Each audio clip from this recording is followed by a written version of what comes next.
Je vais commencer par une petite présentation du Centre des Massues, comme c'est notre premier webinaire sur la plateforme. Donc, on a un établissement de santé privé d'intérêt collectif qui appartient à la Croix-Rouge française.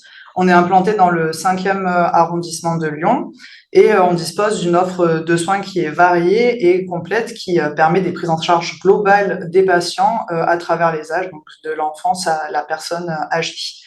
Au niveau du centre, donc on dispose de 365 lits et places qui sont répartis entre des activités MCO avec la chirurgie et le bloc opératoire de 4 salles d'opération dédiées à l'orthopédie, la médecine gériatrique et vasculaire et l'unité de soins palliatifs.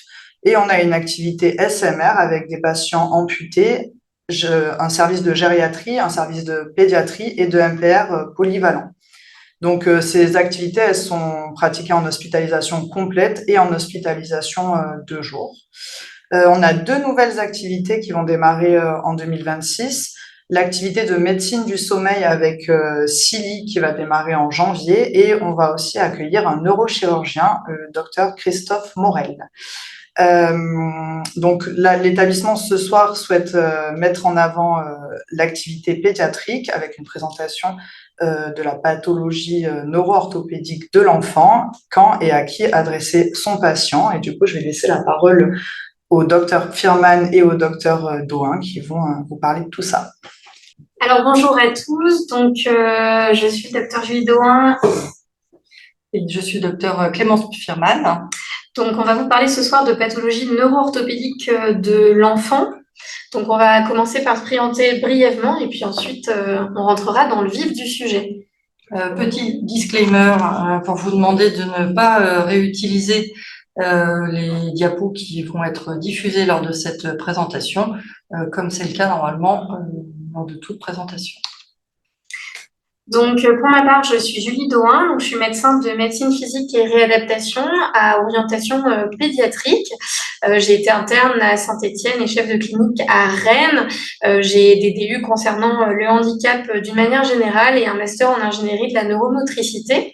Et puis, au centre des Massues, moi, je suis médecin référent de l'hôpital de jour de rééducation pédiatrique avec des activités centrées sur la neuro-orthopédie, l'amputation et des activités concernant la perte salivaire. Clémence Firman, je suis chirurgien pédiatrique à orientation orthopédique. J'ai été chef de clinique aux Hospices civils de Lyon, puis praticien hospitalier au CHU de Bordeaux. Au cours de mon cursus, j'ai pu me perfectionner dans la prise en charge des maladies osseuses constitutionnelles, essentiellement les fragilités osseuses et les différentes formes de nanisme, pour ceux qui ne sont pas familiers avec cette dénomination, et également dans l'analyse de la marche de l'enfant et de l'adolescent. Au centre des Massues, je prends en charge des patients pour toute pathologie relevant de l'orthopédie pédiatrique et plus spécifiquement pour des pathologies qui relèvent de la neuro-orthopédie, c'est-à-dire la chirurgie du handicap de l'enfant, les patients qui relèvent de pathologies du squelette, les maladies osseuses constitutionnelles, et aussi les patients qui sont suivis pour une agénésie des membres inférieurs. Alors, qu'est-ce que la neuro-orthopédie pédiatrique qui est le cœur du sujet de ce soir? Donc, ce qui est important de retenir, c'est que le champ de l'application de la neuro-orthopédie pédiatrique, ça va être des pathologies de l'enfant d'origine neurologique, donc qui résultent le plus souvent d'une souffrance cérébrale, anoxique, ischémique, infectieuse, métabolitique, ou bien des maladies d'origine génétique avec une expression principale neurologique. Et puis, ces maladies, elles vont concerner la neuro-orthopédie quand elles induisent des troubles neurologiques moteurs et ou des troubles orthopédiques. Et donc, ça, qu'est-ce que c'est? On va décrire ça plus avant sur une partie un peu plus clinique, c'est-à-dire des troubles du tonus, comme la spasticité ou la dystonie, la brièveté musculaire, les rétractions tendineuses, et puis les déformations osseuses qui vont résulter de ces pathologies. D'abord, un petit contexte clinique. Qu'est-ce qui va vous rendre alerte sur le fait qu'il y a peut-être un patient qui relève de la neuro-orthopédie? Donc, ça va être un contexte clinique particulier qui va concerner les petits enfants. Donc, s'ils ont dans leurs antécédents un retard de croissance intra-utérin ou des pathologies gestationnelles chez la maman, s'il y a un contexte de prématurité, d'accouchement difficile, un décalage dans les acquisitions motrices que vous observez dès tout petit, une marche en équin, qu'elle soit initiale ou secondaire, ou bien s'il y a des latéralisations précoces, c'est-à-dire des bébés dont on peut dire dès tout petit qu'ils sont gauchers ou droitiers. Ça va être vraiment vos signes d'appel pour vous dire « Ah, attention, peut-être qu'il y a un contexte neuro-orthopédique ». Quelques signes d'appel également de pathologie neuro-orthopédique chez le bébé qui doivent vous alerter, donc des antécédents de crise convulsive focale néonatale, une hypo ou une hyperexcitabilité du bébé, des réflexes archaïques qui persistent, une position asymétrique. Je vous ai mis un petit exemple de photo de bébé qui a une position tonique asymétrique. Alors ça peut être une position normale lorsqu'elle n'est pas permanente, mais un bébé qui serait de manière systématique dans une position asymétrique comme ça doit vous alerter sur le fait qu'il y a peut-être quelque chose de neurologique. Un bébé qui a une pauvreté ou une asymétrie de sa gesticulation spontanée, une hypotonie axiale, une absence de tenue assise, et vous avez des petits exemples de ce que c'est qu'une hypotonie axiale du bébé. De nouveau, la latéralisation précoce, et puis une augmentation du tonus passif périphérique, c'est-à-dire des membres qui sont tout le temps en position de triple flexion, rassemblés vers le corps. Hein, ça, c'est pareil, des choses qui peuvent alerter. Une macro ou une microcéphalie, hein, c'est important de suivre le périmètre crânien des bébés. Ça peut vous évoquer des choses qui se passent au niveau de la formation ou de la maturation cérébrale qui pourraient être anormales dans l'un ou l'autre contexte. Si vous constatez ces signes d'appel chez un bébé, ça va être important de l'adresser à des spécialistes, donc soit aux urgences, si vous constatez un trouble de caractère aigu. Si par contre on a l'impression que c'est pas quelque chose qui est survenu de manière aiguë, que c'est quelque chose qui s'est installé dans le temps, qui est présent depuis la naissance, ce sera plutôt chez le neuropédiatre pour une orientation diagnostique. On va rentrer un petit peu dans le sujet précis. Donc, l'examen clinique neuro-orthopédique de l'enfant, c'est des choses que vous allez rechercher chez vos patients et qui vont vous indiquer qu'il y a une situation qui peut nécessiter un avis spécialisé en neuro-orthopédie, que ce soit chez le MPR ou chez le chirurgien orthopédiste, ce qu'on détaillera un petit peu plus tard. Donc, d'abord, chez ces enfants à risque ou chez ces enfants chez qui vous suspectez une pathologie, vous allez rechercher un syndrome neurologique. Est-ce qu'il y a des éléments qui sont en faveur d'une maladie d'origine neurologique? Donc, ça va être essentiellement les troubles du tonus axial, c'est-à-dire des enfants qui sont soit trop toniques au niveau du tronc, mais le plus souvent hypotoniques au niveau du tronc, c'est-à-dire trop mous, qui ont du mal à tenir leur tronc, leur tête. Des enfants également qui présentent finalement un tonus général pas si mauvais, mais qui ont des problèmes d'équilibre dès qu'ils commencent à avoir des activités motrices. Vous allez avoir des enfants qui présentent des faiblesses musculaires. Donc, je vous ai mis un petit rappel de l'échelle de cotation avec lesquelles les médecins et les kinés sont en général assez familiers. Donc, une cotation entre 0 et 5 du tonus musculaire. Donc, 5 étant la normalité et 0 l'absence de contraction musculaire. Vous allez aussi pouvoir observer ce qu'on appelle des troubles de la commande, c'est-à-dire des patients qui ont du mal à donner des ordres à leurs muscles. Vous avez en bas une petite échelle qui s'appelle l'échelle de Boyd et qui va vous permettre à partir d'une commande simple donnée sur la dorsiflexion du pied, c'est-à-dire essaye de relever ton pied, de venir toucher ma main avec ton pied. Et donc, vous allez pouvoir coter cette commande de 0 à 4 en voyant quels sont les éléments mis en œuvre par le patient pour réussir à exécuter cet ordre simple. Et puis, on va chercher surtout des déséquilibres du tonus musculaire ou des mouvements anormaux.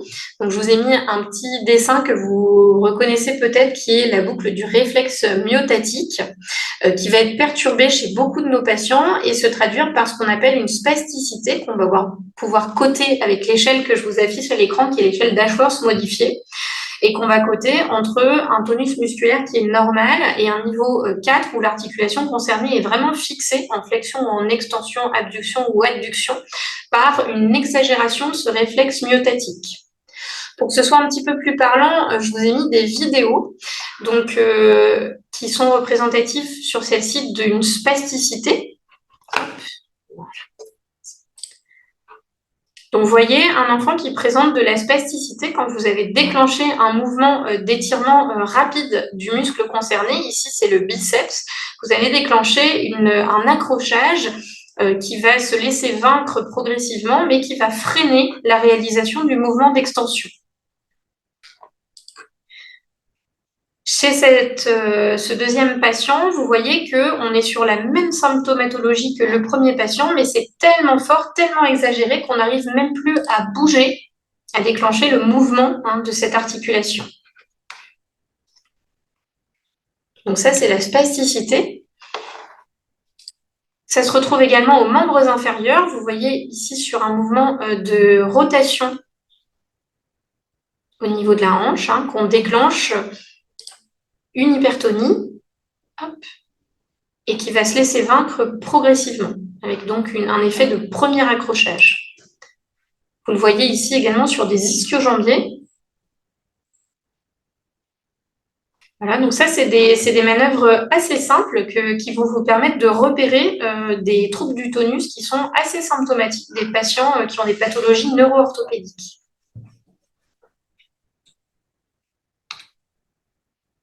Je vais maintenant faire un focus sur ce qu'on recherche à l'examen clinique d'un point de vue orthopédique. Donc, on recherche des anomalies orthopédiques. Comme pour tout patient d'orthopédie pédiatrique, on s'intéresse tout d'abord à sa taille, son poids et sa courbe de croissance, qui peut nous indiquer si l'enfant grandit normalement ou tout du moins entre 0 et plus ou moins de DS. On commence souvent par un examen morphologique statique. Alors, si l'enfant n'est pas marchand, par exemple, on peut regarder son attitude spontanée en décubitus dorsal. Là, sur le schéma en haut, vous voyez un enfant qui est spontanément en attitude dit en batracien, et sur la photo en dessous, un enfant qui est en ciseaux. À l'examen en position érigée, on regarde également l'équilibre statique, notamment de manière unipodale ou bipodale. On regarde globalement aussi le morphotype de l'enfant, qui va donc d'un morphotype normo-axé à un morphotype en génuvarum ou un morphotype en génuvalgum. Alors, je vous ai mis ici la petite courbe pour se souvenir que dans le développement normal de l'enfant, le morphotype évolue tout au long de la croissance avec un morphotype généralement en varus qui peut être considéré comme normal jusqu'à l'âge de 2 ans, puis un morphotype qui s'oriente vers un valgus plus ou moins prononcé et qui régresse vers un morphotype plus normo-axé à partir de l'âge de 6-7 ans en moyenne. Alors, on continue sur l'examen orthopédique, toujours statique, avec notamment pour les patients avec suspicion de pathologie neuro-orthopédique, un examen au podoscope qui permet d'analyser les empreintes plantaires. Donc là, vous avez sur la partie gauche les différentes empreintes qui correspondent du pied normal au pied plat le plus sévère, et sur la partie droite, du pied normal au pied le plus creux. On regarde également l'orientation de l'arrière-pied, comme expliqué sur ce petit schéma, l'arrière-pied étant physiologiquement souvent entre 5 et 10 degrés de valgus.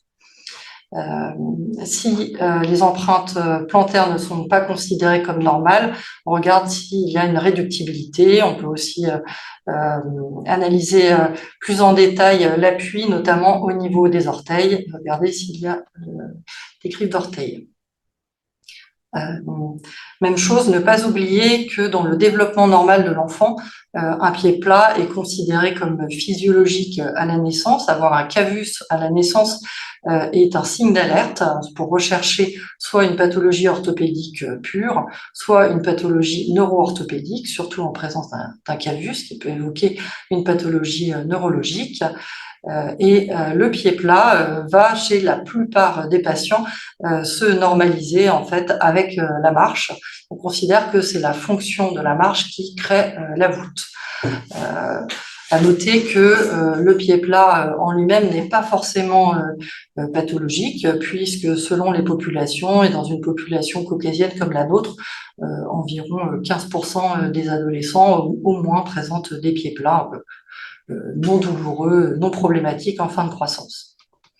Pour la suite de l'examen orthopédique, comme pour tous les patients, on s'applique à rechercher une inégalité de longueur des membres inférieurs qui est extrêmement fréquent pour les patients qui ont une atteinte neurologique hémicorporelle. Le plus simple pour juger de cette inégalité de longueur des membres inférieurs est de regarder le patient de dos avec l'alignement des épines iliaques postéro-supérieures que vous voyez ici en regard des flèches sur la photo. On voit que ici le patient présente une inégalité au niveau du membre inférieur gauche qui, une fois compensée, donc là avec des planchettes sous le pied gauche, permet d'équilibrer le bassin par l'équilibre des épines iliaques postéro-supérieures. Ceci est fondamental notamment pour l'examen du rachis qui suit. Vous voyez ici que, en fait, quand le patient n'est pas corrigé, on retrouve cliniquement une gibbosité qui disparaît lorsque le bassin est équilibré. Il n'y a donc pas en fait de scoliose comme on aurait pu s'y attendre sur les photos de gauche, mais une attitude scoliotique. On passe donc à l'examen du rachis qui s'effectue donc après avoir équilibré le bassin. Donc là, c'est le repère jaune. On regarde l'équilibre des épaules, la symétrie ou l'asymétrie du pli de taille, l'axe occipito-sacré avec une gîte frontale si celui-ci est dévié à droite ou à gauche et de profil l'équilibre sagittal. Une fois que le bassin est équilibré, en faisant pencher le patient en avant, qu'on le regarde de dos ou de face, on peut retrouver une gibbosité qui est donc un signe d'alerte de scoliose, particulièrement des scolioses qui peuvent faire partie des pathologies neuro-orthopédiques. Pour la suite de l'examen clinique orthopédique, on s'intéresse à l'ensemble des articulations, donc aux membres inférieurs, hanches, genoux, chevilles, avec mesure des amplitudes articulaires. On porte une attention toute particulière à ce qu'on appelle la torsion squelettique, c'est-à-dire la mesure de l'antétorsion fémorale. Pour ça, on utilise soit la moitié de la rotation interne, mesurée en décubitus dorsal, soit, ce qui me semble parfois un peu plus précis, en décubitus ventral par la méthode de Netter, qui vous est schématisée là. On arrive à mesurer en fait l'antétorsion fémorale. On mesure de même la torsion tibiale externe, qui est un peu plus délicate à mon sens à mesurer cliniquement, et qui peut être estimée par la mesure de l'axe pied-cuisse sur un patient en décubitus ventral, hanche en extension, genou plié. Pour la suite de l'examen clinique, on réalise un testing musculaire qui vous a déjà été présenté par ma collègue, mais qui fait une partie intégrante de l'examen de l'orthopédiste pédiatre quand il suspecte une pathologie neuro-orthopédique. Et ensuite, je vous ai détaillé quelques petits tests qui me semblent plus spécifiques de pathologie neuro-orthopédique. Par exemple, on teste en décubitus ventral le plus souvent l'extension de hanche, genou tendu et genou fléchi, ce qui permet de voir s'il y a un flessum de hanche et si ce flessum est de provenance bien du psoas ou du droit fémoral ou des deux. On recherche aussi la souplesse du quadriceps en fait par l'ELI-test qui vous est schématisé en haut à droite sur la diapo, sur un patient en décubitus ventral, en faisant attention à bien garder le bassin plaqué contre la table d'examen. On plie le genou et on sent tout de suite un accrochage s'il y a une spasticité et on voit jusqu'où le patient peut fléchir son genou sans décoller le bassin. Ce qui permet en fait de mettre en évidence une rétraction du quadriceps si elle existe. Ensuite, on mesure quasiment en systématique l'angle poplité qui là permet d'estimer la souplesse des disques jambiers. La mesure peut se réaliser en unilatéral ou en bilatéral, selon les habitudes locales. L'angle poplité est souvent plus important en bilatéral, les disques jambiers étant relâchés lorsque le membre contralatéral est fléchi. On mesure en routine la hauteur rotulienne et ne pas oublier pour la mesure des amplitudes articulaires des chevilles de réaliser le test de flexion dorsale genou tendu et genou fléchi, ce qui permet de différencier la souplesse ou la rétraction des gastrocnémiens et du solaire. Pour compléter en fait notre examen clinique sur table, on réalise souvent, que ce soit les MPR ou les orthopédistes, dans le cadre des pathologies neuro-orthopédiques, un examen clinique de la marche et des activités supérieures de marche, qui chez nos patients les plus compétents va nous permettre de trouver quelques signes neuro-orthopédiques qui sont d'allure plus fonctionnelle, et pas fonctionnelle au sens non pathologique, mais fonctionnelle au sens de ils viennent affecter la fonction. Donc, vous allez voir chez nos patients parfois des élargissements du polygone de sustentation. On réalise, nous, de notre côté, une analyse de marche de type Edinburgh Scale, qui nous permet d'analyser toutes les phases de la marche, donc le contact initial, la rotation du pied, le varus ou le valgus de l'arrière-pied, dont on a déjà parlé, qui peuvent se révéler également pathologiques lors de la marche, les mouvements du genou, des hanches, du bassin. Et avec tout ça, on va pouvoir caractériser différentes marches qui vont être plus ou moins pathologiques ou qui vont s'associer à certaines pathologies qui relèvent de la neuro-orthopédie. On va rechercher lors de la marche des mouvements anormaux qui s'y révèlent, y compris aux membres supérieurs. On va rechercher si le coût énergétique de la marche estimé par l'index énergétique semble normal ou exagéré, c'est-à-dire qu'il y a des choses qui se déroulent de manière anormale lors de la marche et qui vont être plus coûteuses pour le patient et expliquer une fatigabilité, par exemple, de fin de journée. On va rechercher si l'équilibre dynamique bipodal et unipodal par l'épreuve des dissos enchaînés est normal chez notre patient. On va éventuellement le faire marcher sur les talons ou la pointe des pieds pour voir un certain nombre de compétences musculaires. On va également, pour tester l'équilibre, demander souvent une marche en tandem, c'est-à-dire une marche sur une ligne, vous savez, avec un pied devant l'autre. Et puis, éventuellement, on va également demander au patient de monter ou de descendre des escaliers ou comment il effectue cette activité, ce qui peut refléter certaines incompétences motrices qui vont participer à un syndrome neuro-orthopédique dynamique. Les pathologies qu'on va pouvoir dépister grâce à l'ensemble de ces examens vont celles qui vont relever de la neuro-orthopédie et que l'on va pouvoir traiter. Est-ce que tu veux les présenter ou un petit peu? Je te laisse. Donc, on va tomber chez les patients qui vont présenter ce qu'on appelle un polyhandicap, c'est-à-dire un handicap lourd qui va intéresser à la fois les champs moteurs et cognitifs avec des déficiences larges. Ça, c'est plus un syndrome qu'une pathologie, mais ça peut être lié à toutes sortes de causes. Et ça, vraiment, ça va relever de la prise en charge neuro-orthopédique au sens strict. La pathologie la plus fréquente, ça va être la paralysie cérébrale. Donc, vous avez ce trouble moteur qui est associé à une lésion précoce non évolutive survenant sur un cerveau immature, donc âgé de moins de 2-3 ans, que ce soit en péri-natal, pendant la grossesse ou dans les premières années de vie. Donc, des causes tout à fait diverses. On va dépister également des maladies neuromusculaires comme l'amyotrophie spinale infantile, les arthrogryposes, la maladie de Duchenne, la maladie de Charcot-Marie-Tooth. On va dépister également des anomalies chromosomiques qui vont s'exprimer de cette manière, des maladies génétiques qui peuvent être ou pas dégénératives.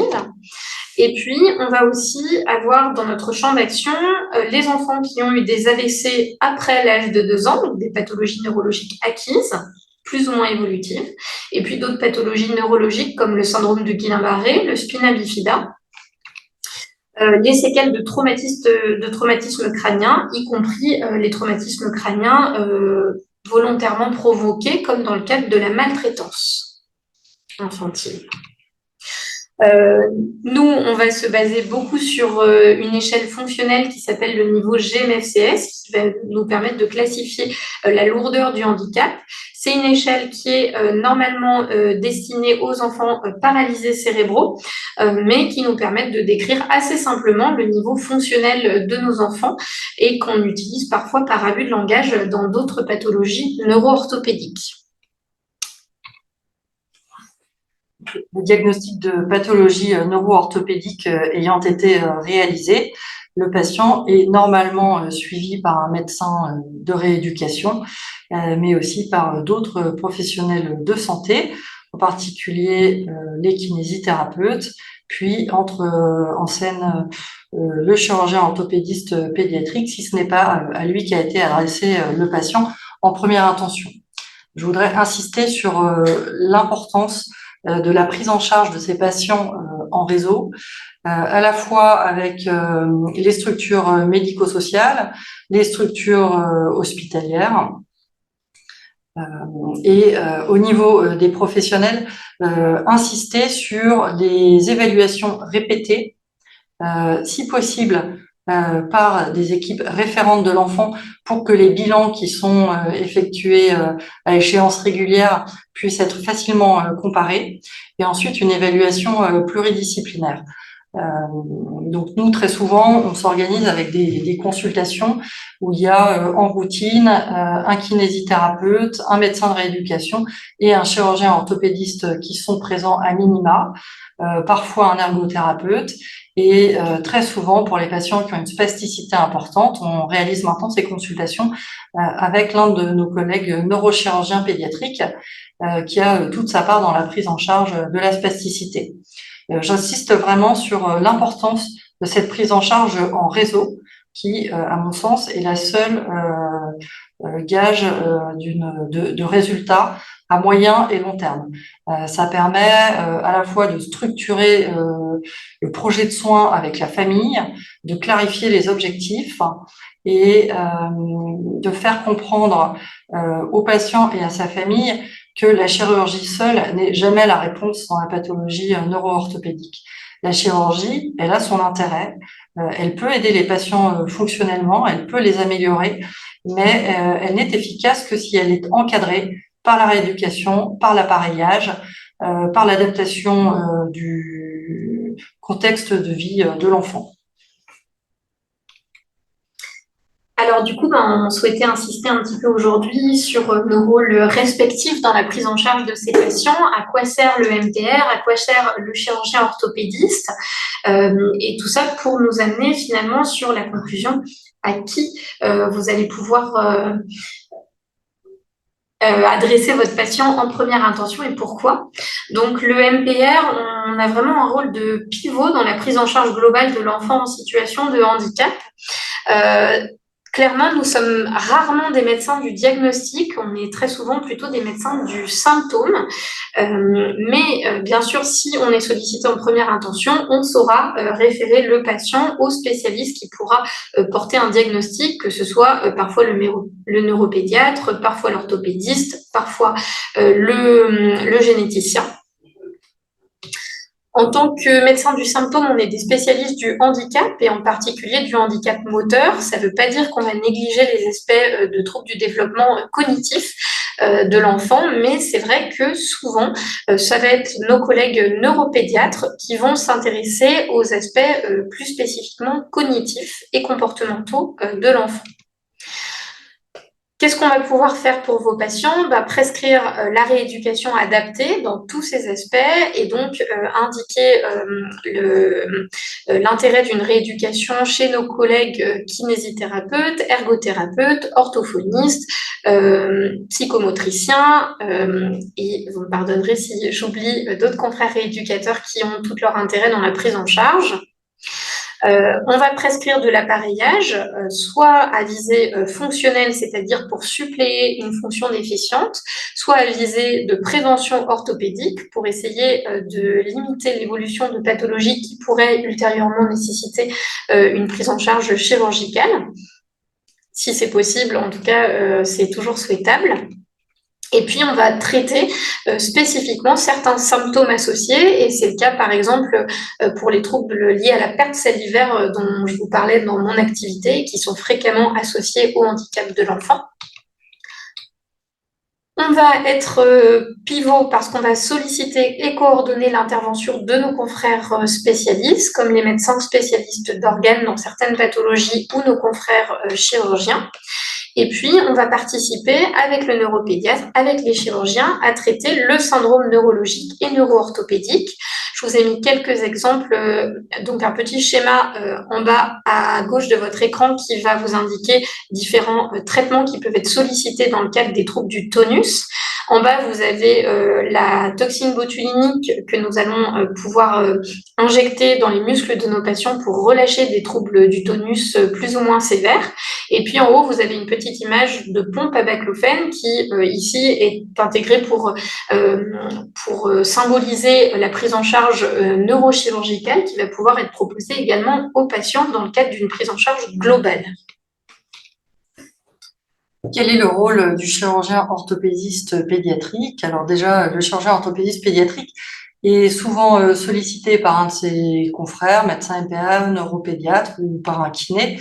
Le patient arrivant le plus souvent avec un diagnostic déjà établi, sauf parfois, dans mon expérience, pour des marches en équin, par exemple.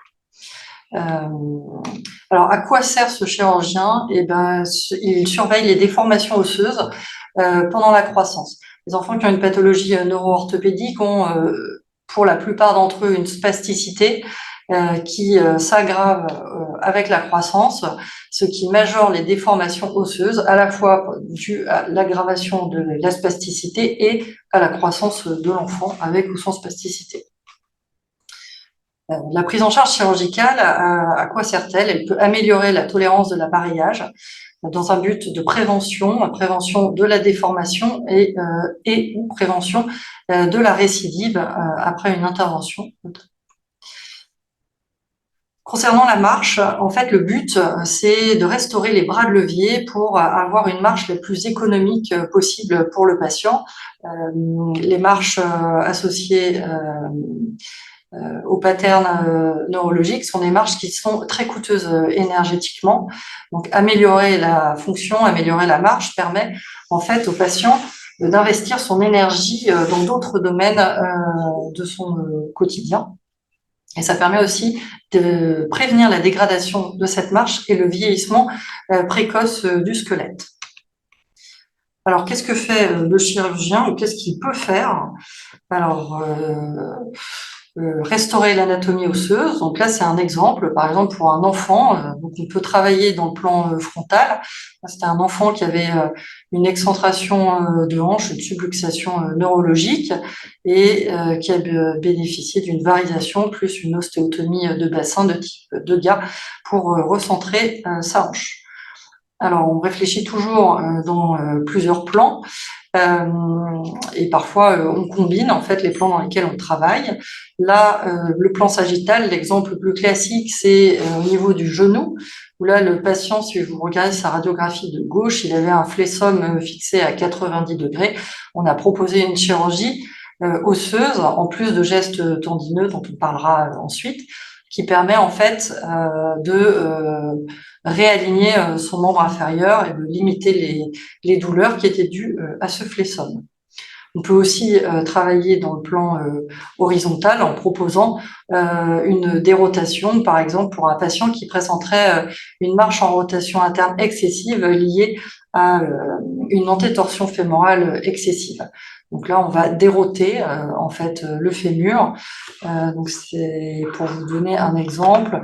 En fait, l'excès de rotation sur le scanner, les coupes sont superposées entre le genou et le col du fémur. Donc là, c'était le côté le moins atteint du patient, donc on l'a considéré comme sa norme.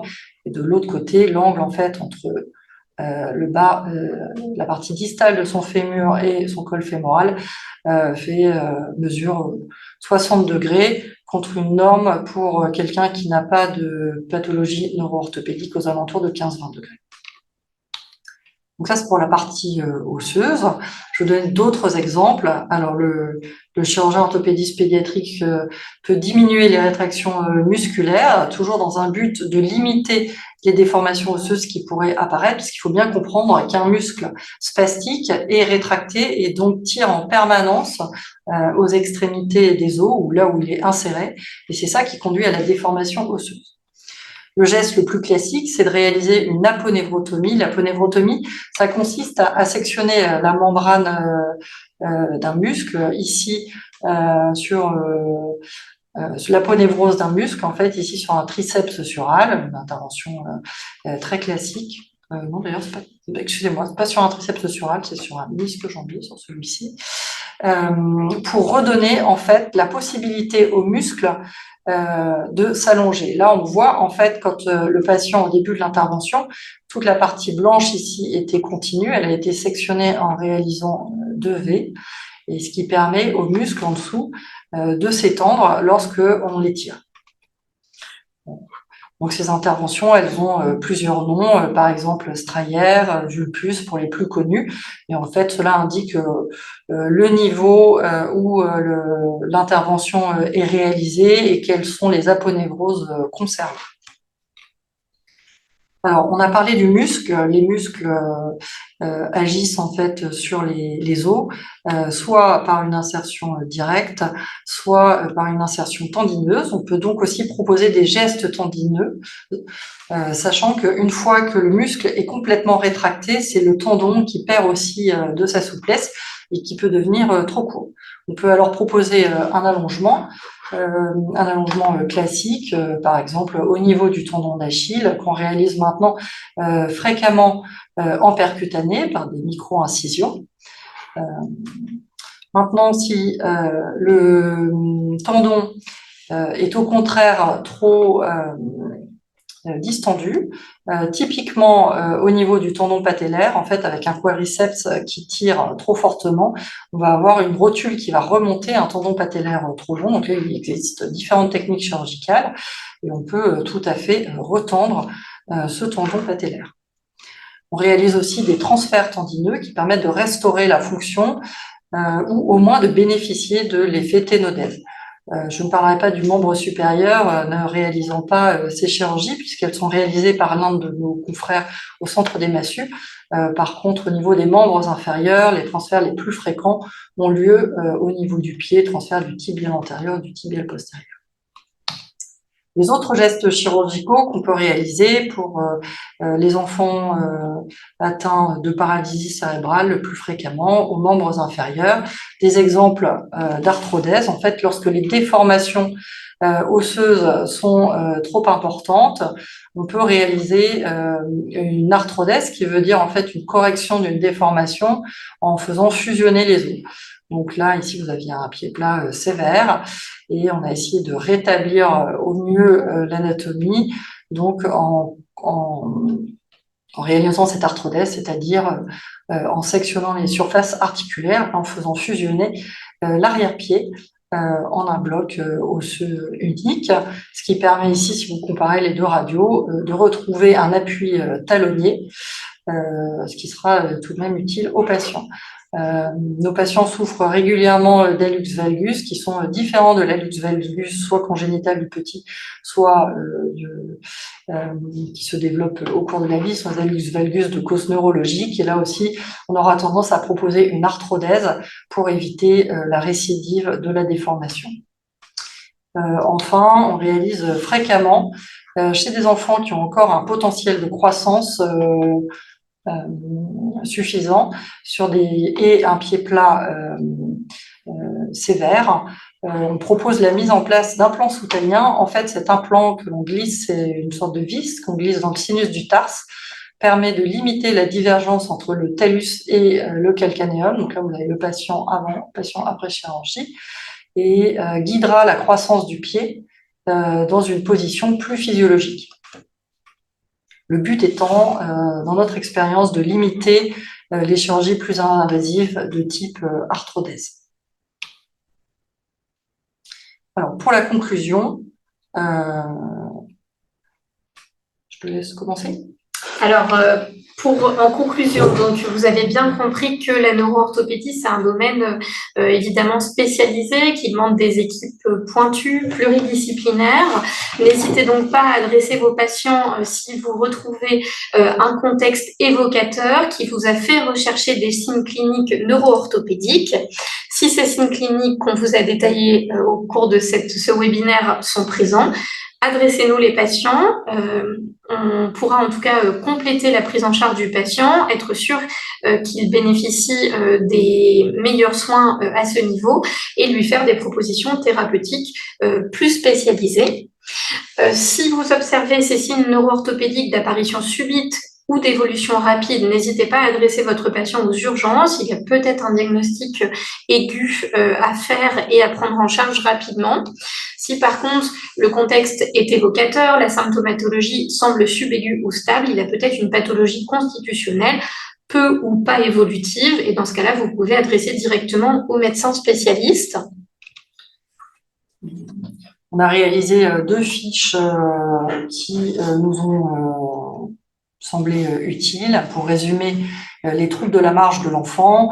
Donc, en l'absence de signes neurologiques, si une fièvre est présente, notre recommandation, c'est d'adresser l'enfant aux urgences.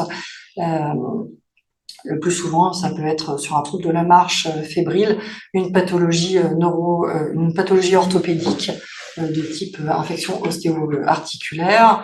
En l'absence de fièvre et de signes neurologiques, une consultation auprès d'un chirurgien orthopédiste pédiatrique qui en fait recherchera une cause de boiterie, semble indiqué. Maintenant, si des signes neurologiques sont présents lorsque vous constatez les troubles de la marche de l'enfant, devant des troubles de l'équilibre, s'ils sont d'apparition récente, pareil, consultation aux urgences. S'ils sont plus chroniques, une consultation en neuropédiatrie. Il y a souvent d'ailleurs une hotline dans les services de CHU en fait qui permettent en tout cas d'adresser les patients de manière efficace aux urgences ou en consultation semi-urgente. Enfin, si le patient présente un trouble de la marche associé à des éléments de spasticité ou un syndrome pyramidal, le patient peut être en première intention adressé soit à un médecin de rééducation, soit à un neuropédiatre et en général secondairement, si besoin, il verra un généticien ou un chirurgien orthopédiste pédiatrique selon la cause de ces troubles et selon son âge et l'importance des formations ou des conséquences de sa pathologie.